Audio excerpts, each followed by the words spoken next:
Hey everyone, this is going to be a little tutorial on Brent stole, and most of all, how to get a bigger Brent stole, right? How to get a bigger triangle on your Brent stole. So if you already know how to do Brent stole, I'm going to make this simple right off the bat. You get a bigger Brent stole by getting your throw hand as close to a yo-yo as possible when you hit the whip.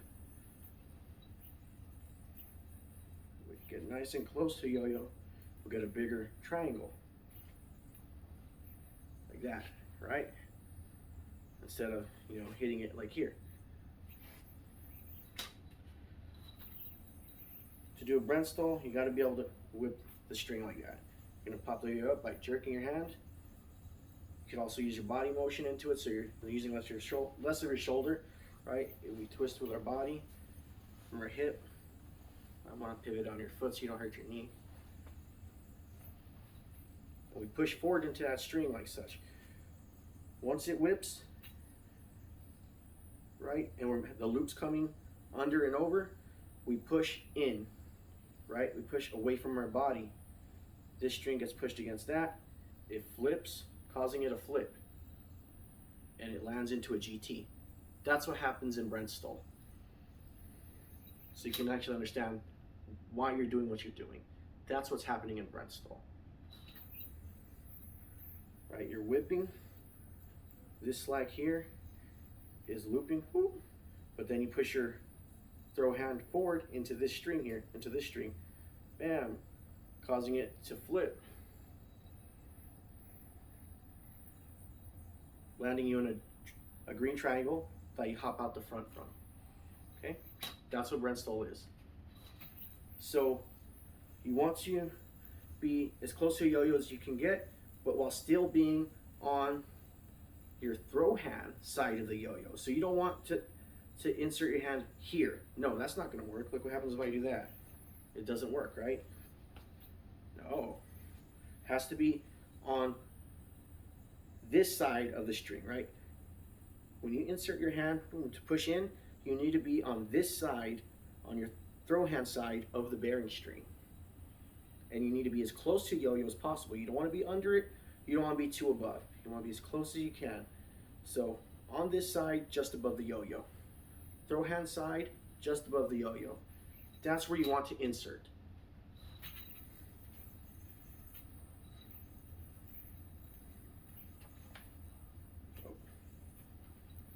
Like that. See how much bigger of a loop I get when my hand's close to yo-yo? Let's see what happens when it's not close to yo-yo. A smaller triangle. When I get close to the yo-yo, right, as close as I can get, I'll get a bigger triangle. Bigger triangle. Right, so you don't want to push in too hard or too soft.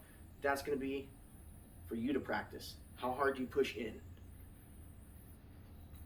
But the question of when to push in, you push in when this is reaching its peak. And also, whenever these two are nice and close to each other, when the yo-yo and my hand are close, that's when I make the insert.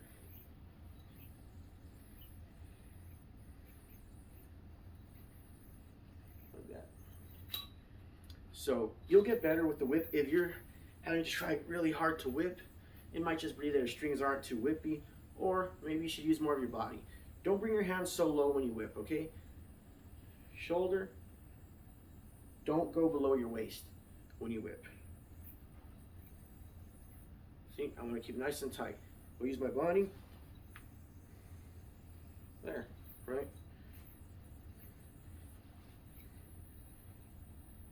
See, that wasn't super close to yo-yo either. That's closer to yo-yo, bigger triangle. So even this level right here is good. Okay, that's a good level to do your insert. Show you what I'm talking about.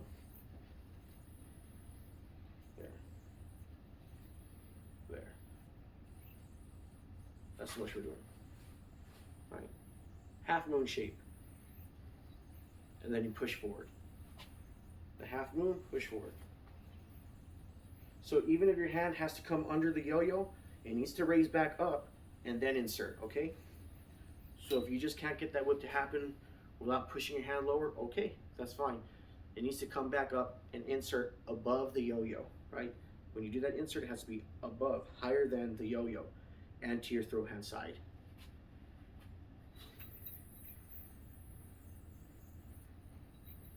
Like that. Show you from the side real quick.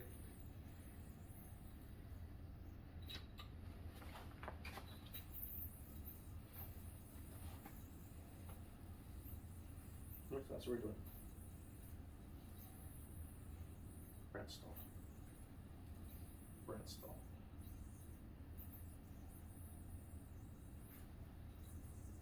Brent stall.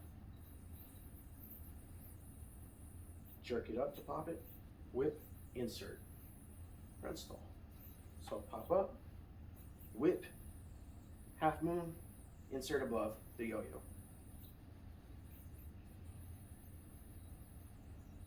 Let's see if I could actually break that down a little bit.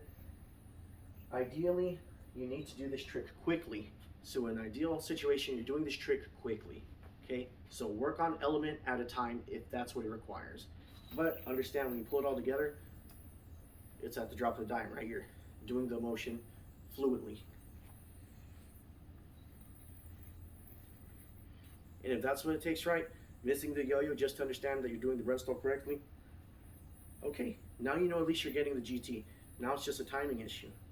Because that little knot there, that's the green triangle. There we go.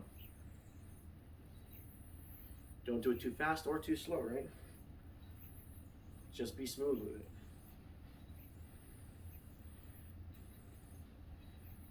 There we go. Like I said, the closer we can get our hand to the yo-yo, instead of being too high above, we'll get a bigger triangle. Nice big triangle right there. Got my hand nice and close to the yo-yo. Fine. So you always hop out the front on a Brent stall. Unless it's, well, even a reverse Brent stall is out the front. So, hope you enjoyed the tutorial. Hope that breaks down the Brent stall enough so you can understand what's happening in Brent stall. You're not just whipping and pushing for no reason, right? You're making certain things happen with the string. There's certain physics involved and mechanics involved. And also, right, if you're hurting your shoulder, your arm, use your body, right? Use your hips. Get that whip, right? Brent stall. Brent stall. So we come boom, up. So you can do a full circle if you want, but know that after you do a full circle, bam, you're popping up here. I don't like to think of it as doing a full circle though, because then I want to over rotate. If you're under rotating it, thinking of a half circle, then think full circle, because the way you're thinking about it in your mind is going to affect the way you move your body. And that's Brent stall. Hope you liked the tutorial. We'll be back with more. That whip bind, we'll have a tutorial for that too. It's also a lot easier if you use a nylon string. So you might want to check out what I believe is the best bulk string around right now, which is Mazel Tov Yo-Yo's bulk woolly nylon. You'll get it for just a fraction of the cost of getting boutique string. So this is bulk woolly nylon. You do got to pre-stretch it, but it lasts a good 10 times longer than your standard bulk string. You know, than the bulk nylon I've bought, this easily lasts 10 times longer. Definitely more than 10 times longer than a polyester bulk string. So, something to consider. We'll be back with more.